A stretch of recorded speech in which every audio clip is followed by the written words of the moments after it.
خزه خډېره تیرې شي. هارون الرشید بادشاہ او داغه خزه وا زبیده نامه وا. زبیده خوب ولید، په خوب کې ګوري چې دا ټوله دنیا ما سره بدفعلی کوي. دای خوب ولید. سحر له تپوسو کو د معبرینو نه چې ما دا خوب لیدل زما خوړه چوي.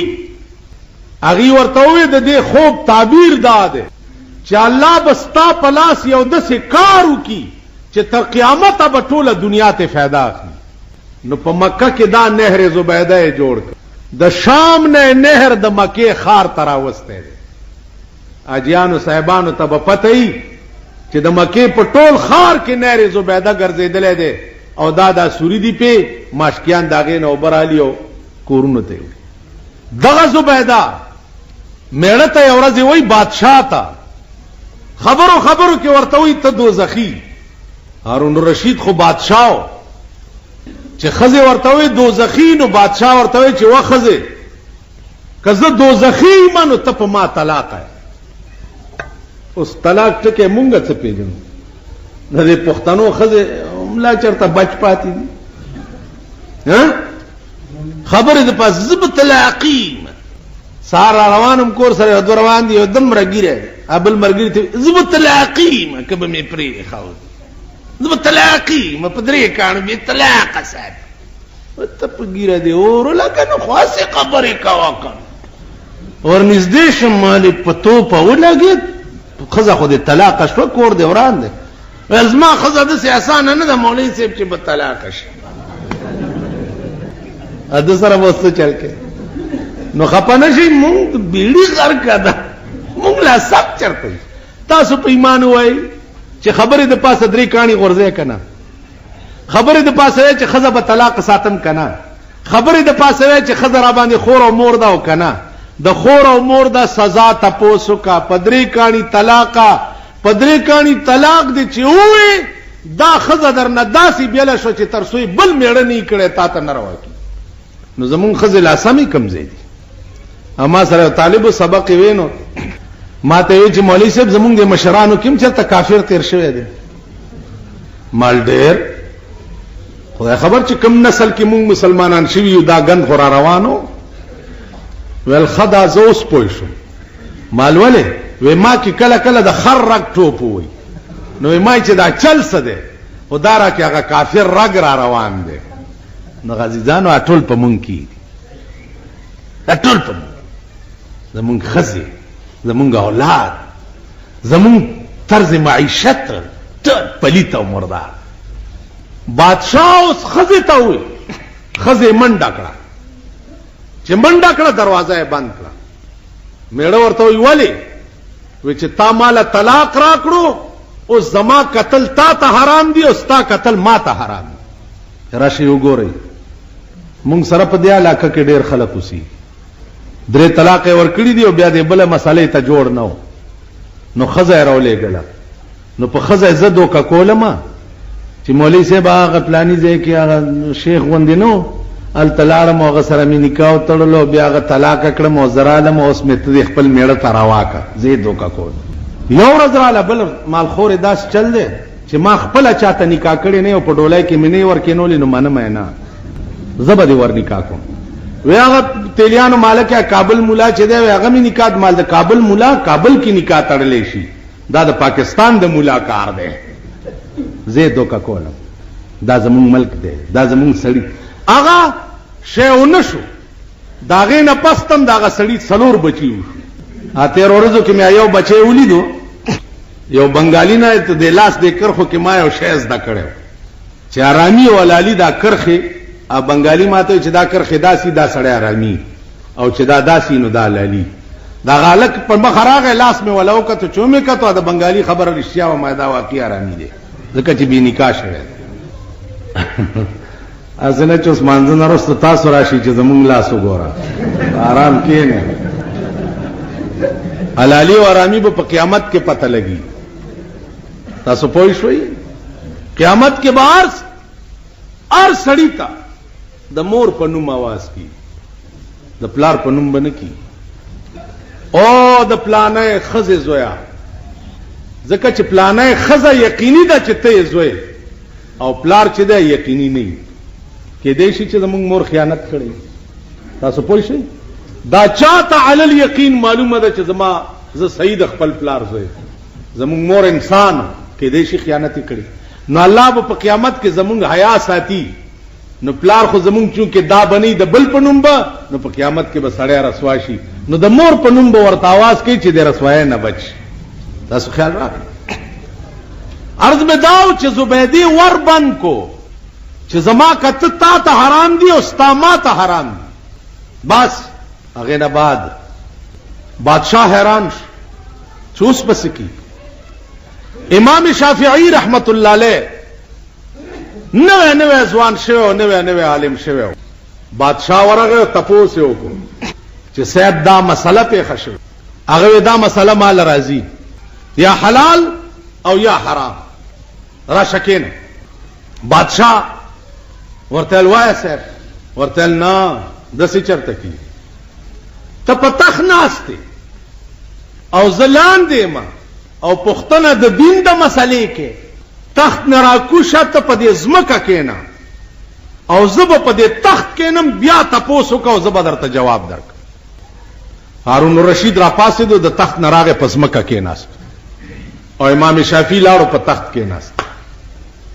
او به کې په پاکستان کې چا سره داسي او به کوي هارون بادشاہ خلا څکه قسم په خدای دې کيو سوې من تصور ناممکن دی چې زمونږ ملک کې بداسن څوک کی چې راشه ته زما په دې ځای کې نه او زبالته د هارون الرشید ایمان مو ګورو د امام شافعی ایمان مو ګورو.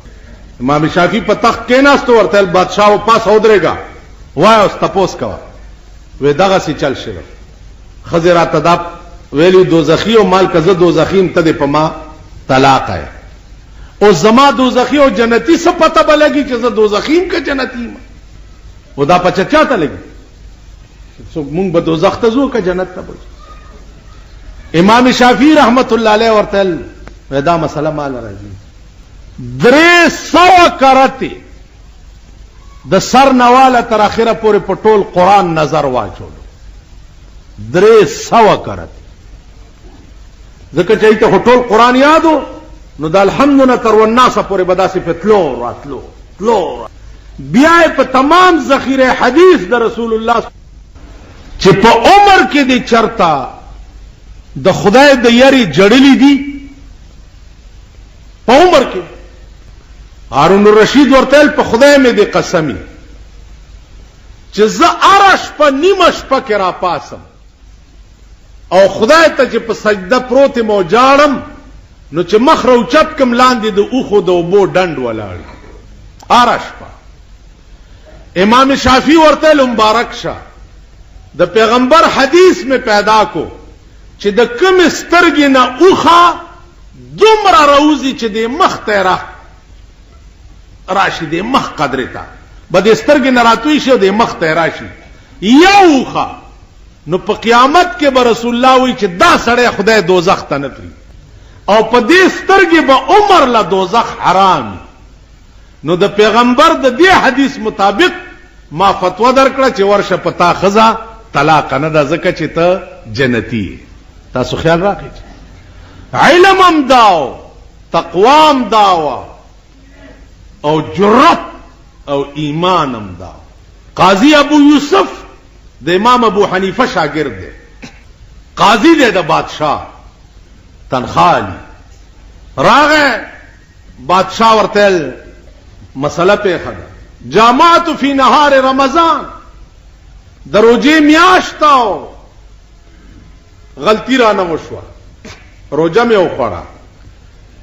قاضی ابو یوسف ورته وی علیک ان تصوم شهرین متتابعین دو میاشتې به پر لپسې روزي نیسي.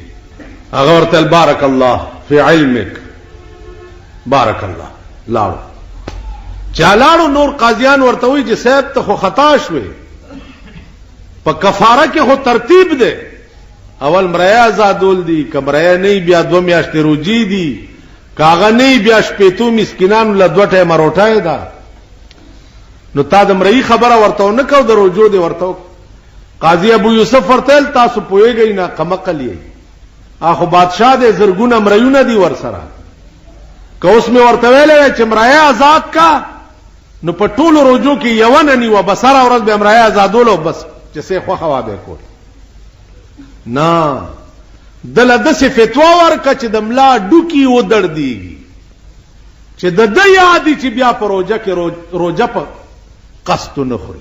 نو بادشاہ لا او دا د پیپل منډۍ سنډاګانو له به د هغې د شان مناسب فتوې ورکړي. داسې به نه کوي چې روجه راله او سنډا درته راغی، مولانا صاحب سلام علیکم، او دی ورته پاسېدلی شي، نو ما پاسوئ ورته، خان کاکا راغی.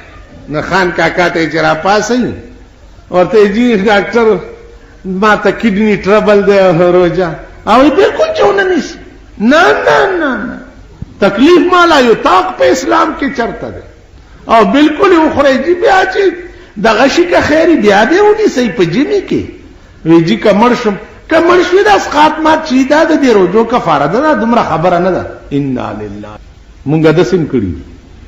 غریب راغی چې ملا صاحب روجه وخورم، دو منی بورای میں وہ چلو لے ہلاکے کافر روجہ پہلی تو گو رہی دیا رہنی تا غریب تزد سے ہوئے او دا پیپل منڈے سانڈا چراغ ہے غطا میں دسی ہوئے نو زبا کم زی ایمان تیرو ما روجہ خو کا مزدورو خوری دار پا شکال پیٹیو چطولو والا عام خدای گوری او چې ایر کنډیشن او مریو نه تګلای کی خوري نو هغه خدای ګوري او زمونږ ایمانم خدای ګوري چې زه معتبر له څنګه فتوی ورکوم او زه غریب له څنګه فتوی ورکوم. عزیزانو دنیا دار الامتحان ده، دار چا د ایمان امتحان پکې کیږي او مازیګری شي ټیم ختم شي د امتحان، هر سړی خپل کور تلار شي، نتیجه بیا ورپسې کور ته ورځي چې یا د امتحان خور کړي او پاس شوي یا د امتحان خراب ور کړي او فیل شوي.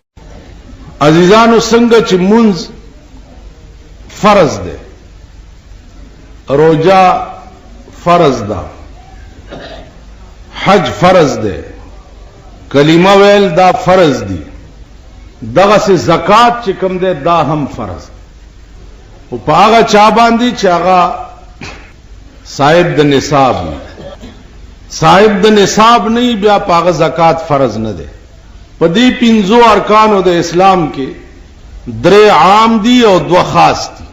کلمه او منځ او روجا دا عام دي، په امیر او غریب دواړو باندې یو شان فرض دي، او حج او زکات دا خاص دي، امیر او مالدار باندې فرض دي، او که امیر او مالدار نو پاغه فرض نه دي. بیا د دوړو سيزونو د پاره الله تعالی خپل نصاب جوړ کړي. حج با اله په سړی فرض کیږي چې دومره پیسې ور سره ای چې د کم ځای نه روان دي او د لار شي او مکی معظمه ته او هغه اخراجات ټول برابر کیو، بیا واپس په دې ځای ته ورسي او د تلون بعد د کور ضرورت برابر وي د تر راتلو پورې. نو دغه وخت کې دې سړی باندې حج فرض، کدا نه برابر ده نو بیا په حج فرض نه ده. دې وخت کې 1,000 روپے دا خوبا چې یو حج لا تیر نه نو حکومت به اعلانو کې چاله اسلام امرا وستو حج له داخله وکړي، نو هغه اتنه میاشت به دوی وهیرا کاږي او ستا پیسې به بندي. نو هغه نه بعد به بیا ته یا به منظوري شوي یا نه، که منظوري دې نه وي شوي بیا به د لړ پړه کوچي چې خپل پیسې راو باسي. نو 1,000 هغه او بیا د پښتنو ملک دی، نو بیا 12,000 ولا روټایل او ډزولم پکار دي، ځکه چې ته حج نراشه نو ډزې بدر تکیږي او بیا به د دیګونه باندې کړي او د خلق بدرزي او مبارک شه او صاحب دا خانکونه به ورتک دی او به ډکیږي او تشیږي به، ځکه چې ته حج نه راغلی. نو کم از کم 50,000 روپے چې سړی سره نقد د ټولو ضرورتونو نه بچت وینو الا بستا د حج نظام ته برابرۍ. هغه نه بعد زکات ته. زکات چې ده هغه اصلي کیږي په سرو سپینو باندې. سرو سپینو کې خاص نصاب دی چې هغه باندې زکات فرض کی. 19 توله سره زر او 2.50 توله سپین زر دا چې سړی سره نو هغه باندې زکات فرض شي.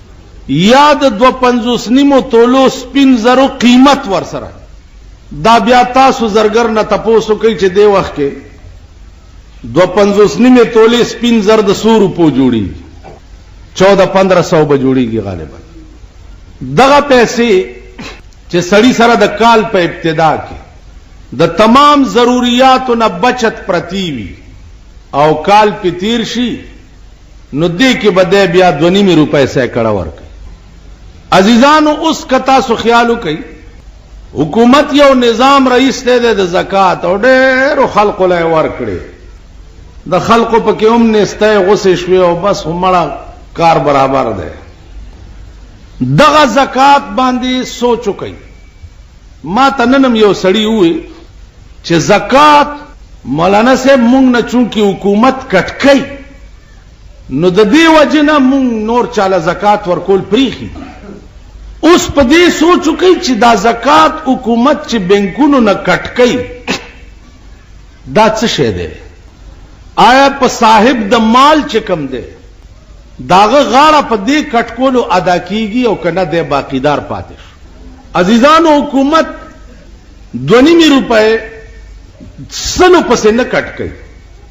حکومت 2.5 روپے هغه 9 روپو نه کټ کوي چې کمی 9 روپے ستا په سلو باندې د حکومت سود لګیدل 7.5% سود چې کوم حکومت ور کوي نو 2.5 روپے هغه د سود پیسو نه کټ کی او 15 بیام تاله درکی.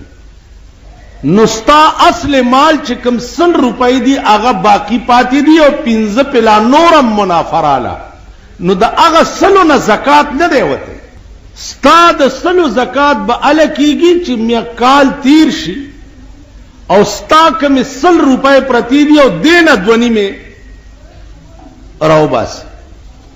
نو چې دینه 2.5 لري کې نو 2.5 کم 100 روپے بستا بینک کې پاتې شي. دا کال پس 7.5% چې کوم حکومت سود ور کوي هغه نه 2.5% کټ کی او 15 بیام تاله درکی. نو ستا غسل د سلم باقی پاتې شو او 15 په د پاسه سود امرا. نو اصل مال نه زکات نه کټ کی.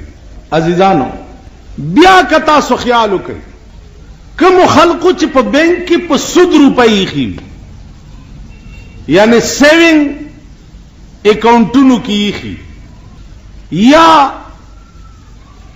اگر فکس ڈپازٹ کی خي نو د فکس ڈپازٹ پیسے یا د سیوینګ اکاؤنٹونو پیسے اگر کال پس نورم داسی شي لکه پچاټای کې تشي متیازي پرتیوي او تپکی او پاو غلم ورواچه نو چاټای پاکه شو کنه ها خپاکه.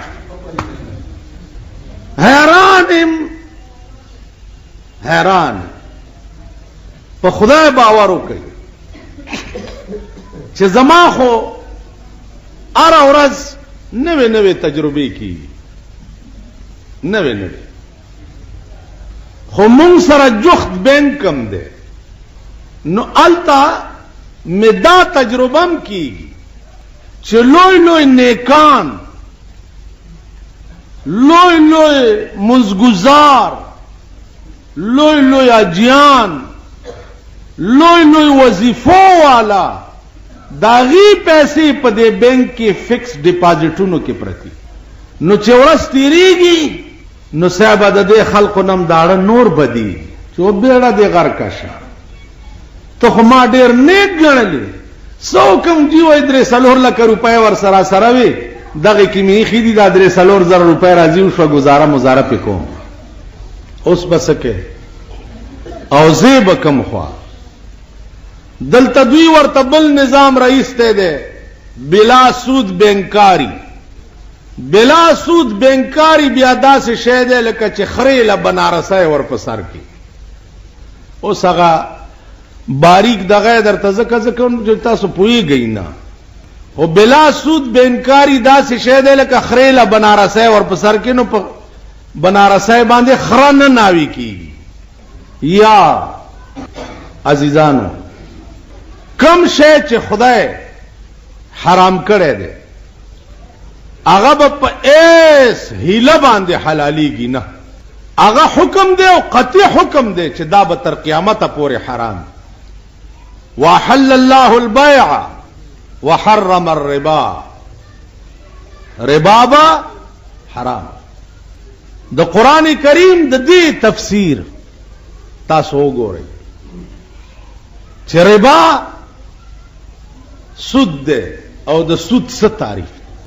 تپوسو کوي علماؤن قربان د ائمه مجتهدینو قرآن او حدیث چې څنګه خدای ائمه مجتهدین پوي کړي، مور بلا بلم سو کروڑی او هغه په قرآن او حدیث پوي. په پاکستان کې ډېر خلک راغلي او د قوم چت کړي دي. دا قوم نه دی چې غلام احمد قادیانی نه پیغمبر جوړ کړي، دا قوم دی کنه دی. په دې خلیل مومند کې وګوره غټ غټ پښتانو به غلام احمد قادیانی ته پیغمبر وي. دا قوم نه دی چې غلام احمد پرویز له شیخ القرآن خطاب ورکړي. کم سره چې منکر حدیث او د پیغمبر د حدیث نه انکار کول، هغه ته شیخ القرآن دی قوم نه دی ویلي. نو عرض می داو چې دا قوم عجیبه خلق. کوس یو سړی راوچت شو وی چې زه خدای ما، تاسو به وګورئ چې تر ماښامه پورې زرګونه مریدان پیدا نشي. دې قوم نه دی ویلي چې اللہ کے پلے میں وحدت کے سوا کیا ہے، جو کچھ ہم نے لینا ہے لے لیں گے محمد سے. اللہ سره سدی خو بس یو خدای دی کنه که سدی زبه د محمد نه عالم. دې قوم عیسی علیہ السلام ته د خدای زوی نه دی ویلي. دې قوم عزیر علیہ السلام ته د خدای زوی نه دی ویلي. تاسو وګورئ بیا ستاد مبارک ملک ته وګوره، یو طرف ته پکې اسلام اسلام اسلام اسلام چې د خلکو ډه د خولې نه بوټ ووتو او اسلام ویني نه چې دا دی څه شي. بل طرف ته پکې د عیسایانو جلوس وزي، جلوس او د عیسایانو لټریچر چې دی هغه برملا شایع کیږي په پاکستان کې. برملا بی بی مریم ته د خدای خزه وایي. د بی بی مریم وی کویدن شوی و د یوسف نامه و داغه سړی سره. تاسو پوهیږئ زکریا علیہ السلام ته نعوذ بالله یهودی وی. دا لټریچر اب 13 ورځو کې عیسایانو جلوس وسته او ډولکی او باجی ور سره پولیس حفاظت کولو او دا لټریچر لګیاو تقسیمولو د بی بی مریم فوټوګانو پکې. دا ستاسو ملک دی چې د کفر او د شرک کولاو اجازت ته. بیا دې عیسایانو ته په ټي وي باندې د پروګرام اجازت ورکړې کیږي چې تاسو د خپل مذهب تشهیر په ټي وي کولای شئ. ما ته خو په ټي وي اجازت نه ملاويږي. ټي وي والا ما په سراشي ما ته وی چې جی او تقریر راتاو کمال کولاو به می پرېدای چې زه څه وایم به لیکل به نه وایم. وای نه جی کولاو دې چرته پرې خوښ ما تاسو لګ ما کولاو پرېدای کړ تب څه وای ما زبویم چې د اسلام نامې مالي. اسلام په ابو بکر او عمر او عثمان او علی کې او چې خبر اخلاص شوا.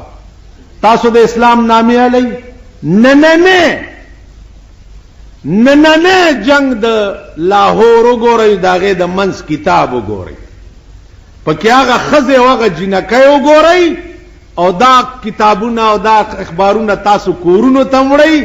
دغه نته چې زما خزه وګوري وای بچ دغه پلشت دانه تا چوري دازه سه بلاوالم سبب بجلیګر مولانم غواړي چې مالم نه تراوړه.